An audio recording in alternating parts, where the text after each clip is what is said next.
Hello and welcome to a look at S to Breed. Now this is the new bullet hell shooter that came out on PS4 not too long ago. Well, it originally released on PC, but yeah, it was released or ported to PS4 not too long ago. I heard a lot of good things about this game, so I picked it up on Steam, but you know how it is with buying things on Steam. You buy it, you maybe install it, but you never play it. I don't have a problem, but yeah, let's just move on with this game. The arrange mode is basically the mode that was adjusted, and as you can read, it was made for the PS4, and the controls has been kind of changed around to be fitted with the DS4. It's the version that I played because obviously I'm playing this on a PS4, so it seems natural.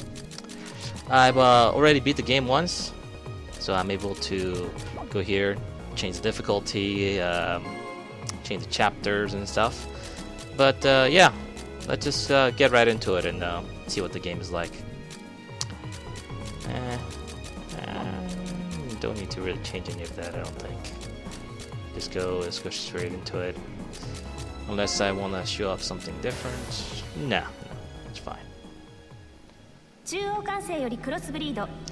I'm gonna go ahead and skip the story stuff because I don't think it's really that important.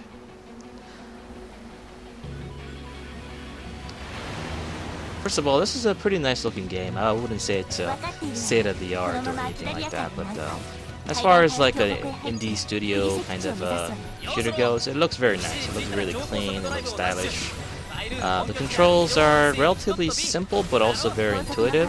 As you can see, I'm doing these lock-on attacks that I'm able to shoot my little missiles thing inside, and that increases my multiplier.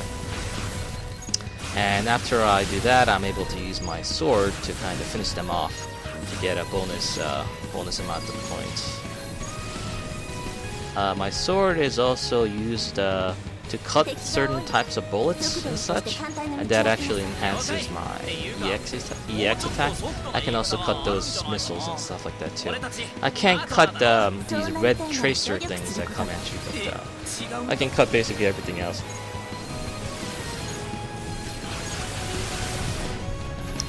The sword does a lot of damage, but the problem with that is that if you do the full sword attack, it actually leaves you vulnerable for a second or so before you can start to really moving around and stuff. And if you're swinging your sword around, your mobility is halted slightly, so you can't move as fast as you normally do. Basically, I'm using my projectile attacks to cut through the enemies, and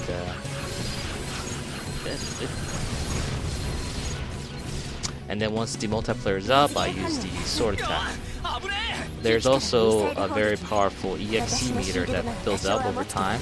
As you can see, I'm glowing kind of gold right now. That gives me the indication that I can use my EXE attack. And I build that up by destroying enemies normally, and also by cutting the shots of the enemies. Not the red ones, but the yellow and the orange ones that I can cut. So it kind of reminds me of the Ikaruga thing, where you have to change your color and you have to kind of take in shots.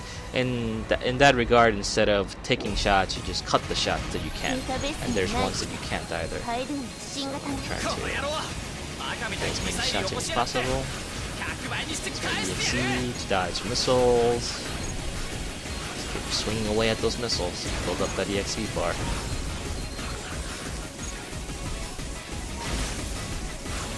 I kind of screwed up there. What I tried to do is that I tried to lock on to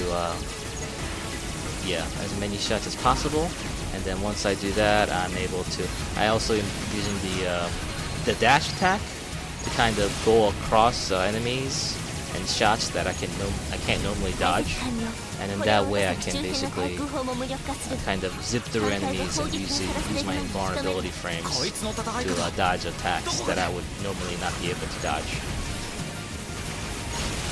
Keeping my crosshairs on them. Leash the shots to build up the EXE meter. And once that's full, I'm able to. Oh, nope, he's dead.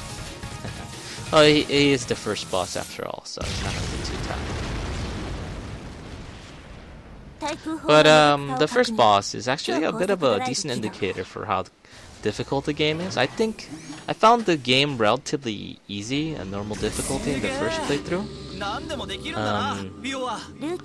I feel like there's so much mobility and options that you have from an offensive position that the game is actually quite easy.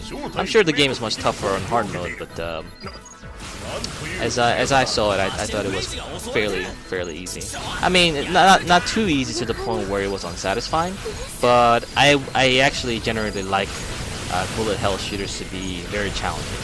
I think that's a part of the appeal. But you know, that's what difficulty levels are for. So doing the same thing, cutting enemies, using my EXE meter to get multipliers and stuff. Story event going on right now.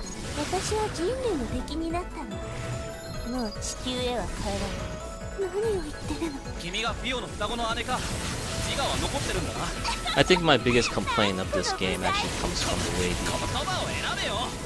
the story is handled, because most of the story is revealed through the dialogue between the characters during fights like this, and I certainly can't read subtitles while fighting bosses and enemies. It's just not feasible. So because it only has Japanese dub, I'm kind of left guessing what exactly is going on. I would have really liked an English dub so that I can really listen and play at the same time and get the full story, but that's not really an option. And that's basically my biggest complaint. Yeah, it's at the same time the biggest complaint is still a bit of a nit. Yeah. Okay. All right, that's supposed to happen. Biggest complaint is still a bit of a nitpicky thing, which is good, because when it comes down to it, these games are all about the gameplay, and I think this game plays well. It looks great, and it's just really fun because of the whole combat ability of cutting the shots, using the zip attack to slide along, dodge attack, use your sword to get maximum multiplayer effect and do massive damage to the EXE meter and all that stuff. It's really well balanced. The range of motion that you have available is enough to make you feel really powerful, but at the same time, ooh, good sniper. I don't know how I got that or what that means, but sure, I'll take it. But at the same time, it doesn't just trivialize the game by making you just completely overpowered. It just makes you feel strong while leaving you vulnerable at the same time. I suppose that's the best way to put it. And I enjoy these dynamic cuts of changing perspectives, from like top down to left right, and these 360 panning shots. They just look really nice. Do my ultimate attack there for massive damage. Bullet hell, bullet hell, bullet hell, bullet hell.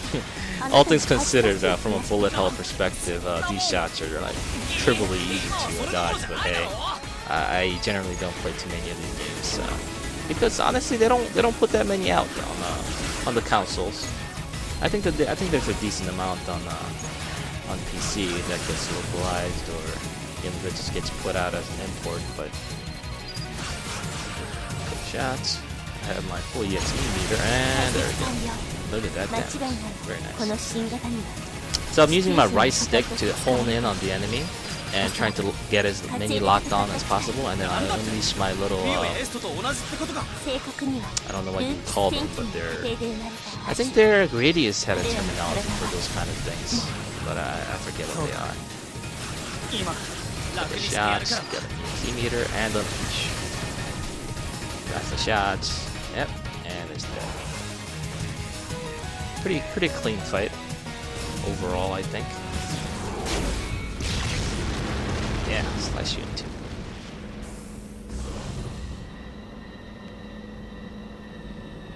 And it gives you a nice indicator for how well you did. The tension graph especially is useful. That lets me know how well I was able to keep up my multiplayer.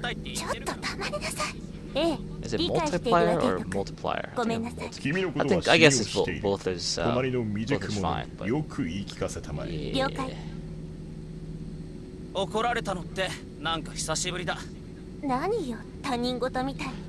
For what it's worth, the voice acting is pretty good. I can only understand like a small fraction of what they're saying because my Japanese is saying limited and being generous, honestly. I know certain words, terminologies, and stuff, but that's about it. And the game just goes at a really solid pace.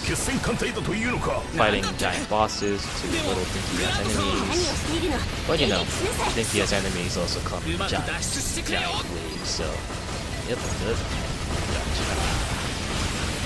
I'm just getting hit left and right now.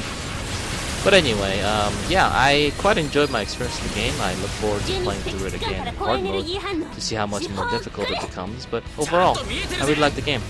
And if you like this kind of game, you should check it out too.